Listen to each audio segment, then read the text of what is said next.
मैं सोचती थी कि एक इंसान कितना ही निर्दयी हो सकता है, कितना क्रूएल हो सकता है, या कितनी ही राक्षसी प्रवृत्तियां हो सकती हैं उसके अंदर, जब तक मैंने ये किताब नहीं पढ़ी थी।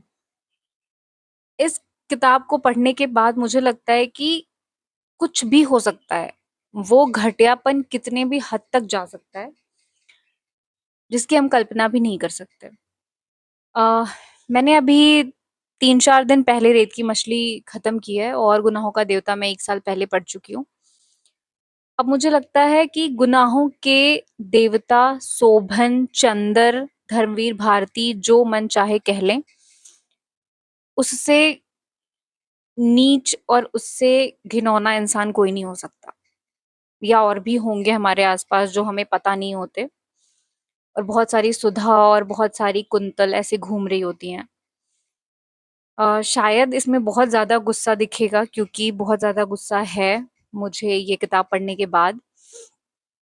अ, और ये गुस्सा मेरा तब और ज्यादा बढ़ा, मुझे पहले लगा कि क्या पता ये फिक्शन हो, क्या पता थोड़ी सी टाइमलाइन, क्योंकि इतनी क्रुएलिटी मुझसे बर्दाश्त नहीं हो रही थी कि कोई कैसे कर सकता है। फिर मैंने धर्मवीर भारती की सारी रचनाएं देखी, उसके टाइमलाइन मैच की, वो किस टाइम पे मुंबई शिफ्ट हुए और किस टाइम पे उनकी दूसरी शादी हुई, किस टाइम पे ये किताब आई।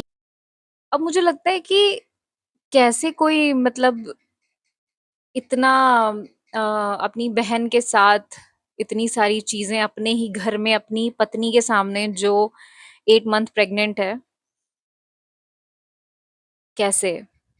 और उसके बाद चलो ठीक है, वो तुम्हारी पसुता है कि तुम ये सारी चीजें कर रहे हो।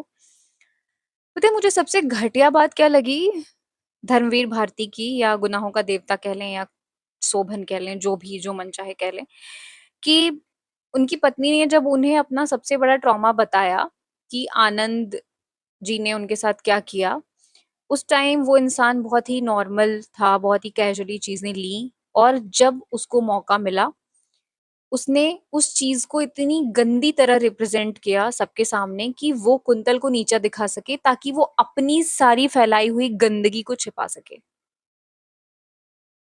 मैंने पूरे बुकस्टाग्राम पे देखा कि सबने बोला अगर गुनाहों का देवता पढ़ी है तो रेत की मछली पढ़ो, नहीं पढ़ा तो क्या ही। बट मैं आपसे कहना चाहती हूँ कि अगर आपने गुनाहों का देवता नहीं पढ़ी है तो मत पढ़ो।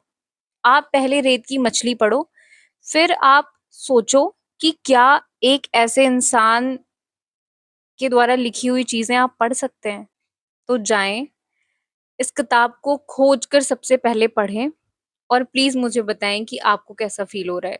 क्या आपको भी इतनी नफरत हो रही है शोभन से जितनी मुझे हो रही है, या मैन हेटर कुछ ज्यादा ही भर गया है मेरे अंदर? Please let me know in the comments.